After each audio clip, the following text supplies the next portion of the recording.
Studies show that nearly 70% of people can sit through conflict, raised voices, even outright screaming, and walk away without shedding a single tear. They shake it off, they move on. But you don't work that way. And somewhere deep in you, you've always known that.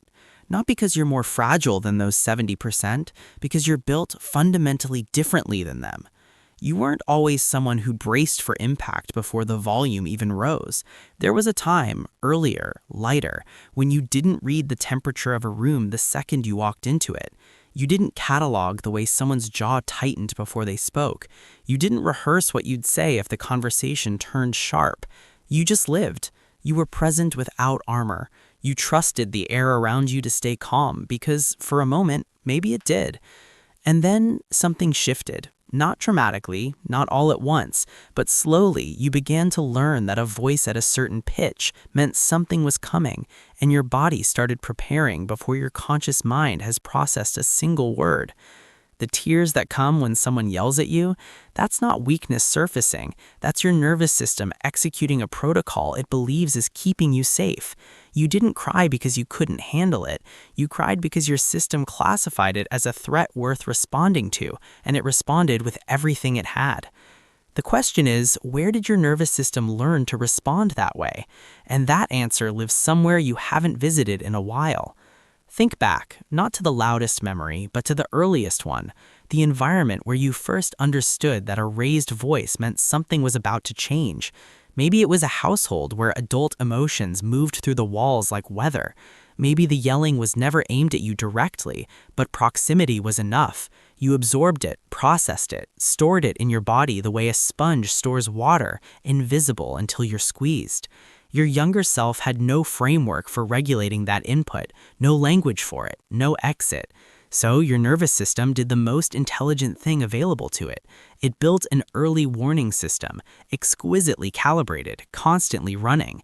It's not a flaw, it's a blueprint your younger self drew to survive. And it worked. You are here. The problem is that blueprint is still being executed in rooms that no longer carry that danger, against voices that don't mean what that original voice meant. But here's what nobody tells you, and this part matters. Carrying that blueprint has a real cost, and you deserve to know exactly what it is.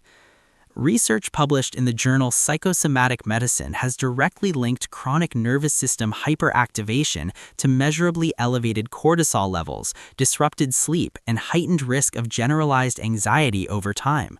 The CDC's Adverse Childhood Experiences studies, among the largest public health data sets ever collected, found that repeated exposure to high-conflict emotional environments in childhood alters the brain's threat response circuitry in ways that persist well into adulthood, often without the person ever connecting their present-day reactions to their past-day environments. Harvard's Center on the Developing Child calls this toxic stress, not because you are the problem, but because the load your system has been quietly carrying is physiologically measurable and genuinely heavy. You are not being dramatic, you are not overreacting, you are running a system that was built for conditions far more demanding than the ones you're likely standing in today. And that gap is exhausting in a way most people around you will never fully understand. And yet, that same system, the one that cost you so much, is doing something that most people simply cannot do. In 2014, a study published in the journal Brain and Behavior used neuroimaging to study individuals with high sensory processing sensitivity, people whose nervous systems process emotional and social input at the depth yours says. What the scans revealed was striking. These individuals showed significantly greater activation in the brain regions governing awareness, empathy, and nuanced social cognition. Psychologist Elaine Aron, whose decades of research pioneered this entire field, found that people like you don't just feel pain more acutely, you process positive emotional experiences more deeply. You read other people's emotional states with a precision that functions almost like a second language, and you notice layers of meaning in situations that most people move through entirely unseeing. The researchers didn't call this a disorder, they called it a feature. Your nervous system isn't firing too much. By measurable neurological evidence, it is firing more and processing what it catches with greater depth than the average human brain. Which means the word society gave you was always the wrong word. You've been handed labels your whole life: oversensitive, too emotional, thin-skinned, a crier, said like diagnoses, said like apologies you owe the room. But the accurate word, the one rooted in Porges's own research, is neuroceptively attuned. Your nervous system doesn't just react, it perceives below the threshold of conscious thought, reading the emotional frequency of a room before your rational mind has formed a single sentence about it. That is not an excess of feeling, that is a form of intelligence that operates faster and deeper than most people have access to. You were never too much, you were always just more, and the people who named you otherwise were, quite literally, working with less.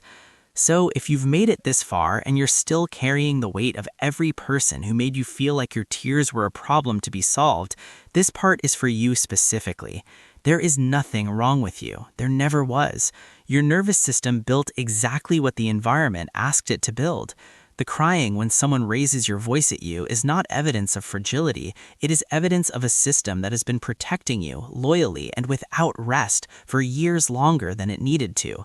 Where you go from here isn't toward fixing yourself, it's toward finally understanding yourself clearly enough that other people's volume stops having so much authority over your body. Drop a comment below. What's one moment where what you felt turned out to be exactly right? You were never too sensitive. You were always too accurate.